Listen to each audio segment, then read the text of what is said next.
Welcome to part 3 of Money on Our Mind series taking place in life groups. When we look at the famous passage in Mark chapter 6, we find that Jesus is driving at a new bottom line for his disciples.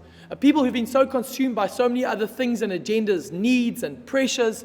But Jesus is saying, in the face of 5,000 men and women and children who are hungry and needing provision, Jesus says, I'm fighting for 3 bottom lines deep in your hearts. And likewise for us as a people who similarly have pressures that are knocking at our doors. The bottom line of a salary, the bottom line of a profit, the bottom line of an increase, of a holiday, a retirement, the weekend, or just the basic needs of putting a roof over our heads and food in our bellies. Not bad things on their own, but Jesus wants us to get the bottom line when it comes to finances, money, wealth, and possessions. Let's take a look at them together. Number 1, Jesus invites the disciples into this reality that you can either spectate or participate. In the face of the massive need, Jesus says to them, you feed them. And in that moment, he's inviting us as disciples to being people with a need, to becoming people who carry a seed. And it's this profound invitation of Jesus to us, saying that actually I want to do something miraculous through you. Yes, something for you, but I want you to be invited into participating in this miracle. The headline of that passage is Jesus feeds the 5,000. But I think more correctly, we could entitle it, Jesus enables the disciples to feed the 5,000. No, he's not saying that we have any big explicit role in the miracle. No. He says, I want you to become conduits of it, participators in it. And he says, I want to do the work with you. It's Genesis 1:28 language, where he does all the heavy lifting of creation. And then on day 6, creates man and blesses humanity and says, be fruitful and multiply. In a sense, come, partner with me in this miracle. And this is the reality of what he's inviting us into, this partnership reality when it comes to money, wealth, and possessions. Secondly, the next bottom line is he says that you can either consume or contribute. The question Jesus says to them is, how much bread do you have? Go and find out. He doesn't just leave them with the question, how much do you have, or how much or how little do you have? He actually propels them into action. And I think so often we can just stop at the first part of the question, how much do you have? And we can disqualify because of our lack or because of our much. We can be consumed with lack. We can be people who look at our resources and look at the need and just say, there's no way we can reconcile the two. But I want to say that you have more than you first thought. The prophet in 2 Kings 4 says to the widow, what do you have in your home? And she says, I have nothing except for a little bit of oil. And with that little bit of oil, he does a miracle that just transforms her life. And I want to suggest to you that you have more than you first thought. But also we can become consumed not just with our lack, but also consumed with our much. And I want to challenge our hearts that we are richer than we thought. Jesus says these words, he says in Luke 15, beware, guard against every kind of greed. Life is not measured by how much you own. He says in Mark 4, be careful of the deceitfulness of riches. And I want to say we can be so consumed by our lack or consumed by our much that we miss the opportunity to contribute to what God is doing. I want to encourage us, go and find out. Go and find out what you have in your homes. Go and find out what you have in your bank balances. And God's saying, I want to bring a new bottom line to your finances.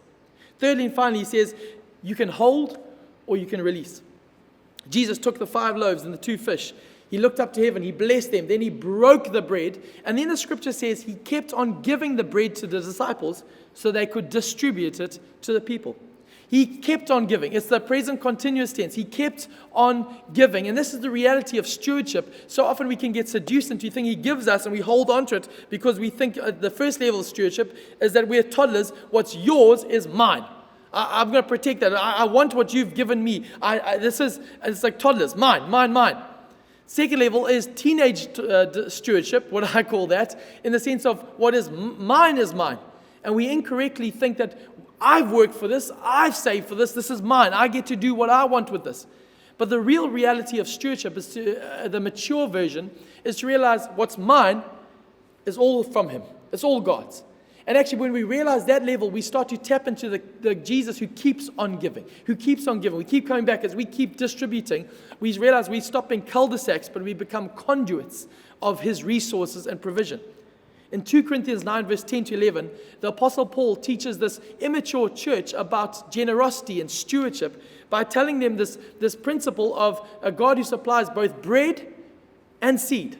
A God who says, I'm going to meet your needs, but I'm also going to multiply your seed. And what is so dramatic in this moment is he says, I'll meet your needs, not your greeds.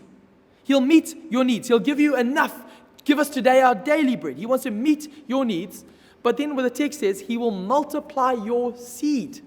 So often, that's where we get it wrong. We think when we give, he's going to multiply our bread.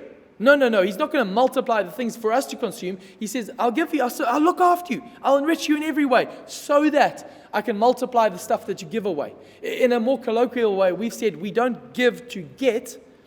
We get to give again. And it's the new bottom line that we have to understand and reorient our hearts towards. And I want to suggest, in line with that, we got to determine in our salary what is bread and what is seed. That's stewardship 101. Secondly, I'll say it's more than just the money that's coming in. It's everything of us. If it's all his, then I would say let's look at our stuff again and say, what of our stuff is bread and seed? Is it still mine?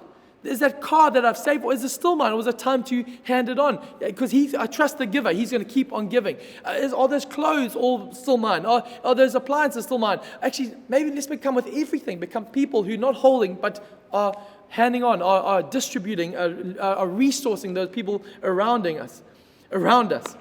I love the fact that the bottom line of this whole passage gets to the bottom line. It says, this thought process, it says that they fed the 5,000 people. They fed the 5,000 men, not including women and children. The number was so exorbitant. This miracle happened with 5 loaves, 2 fish. This miracle of provision. And there was 12 basketfuls left over. It says everyone ate and had their fill. This is a God who's showing us and flexing that he is a God of the more than enough. A God of the overflowing cup. And that he says, I am Jehovah Jireh. You can trust me. The bottom line is he's saying, you can trust me. Don't trust your economics. Don't trust your ability to make a plan. Start to trust him, saying, God, I want to partner with you. I want to contribute to your kingdom. And I want to be somebody who releases your resources, knowing that you're a God who keeps on giving. And the miracle happens. He feeds 5,000 people. So I want to call us to be a people of big believing. What are you believing personally for that the God of the 5,000 can do for you? He is the provider, but he longs to be your provider.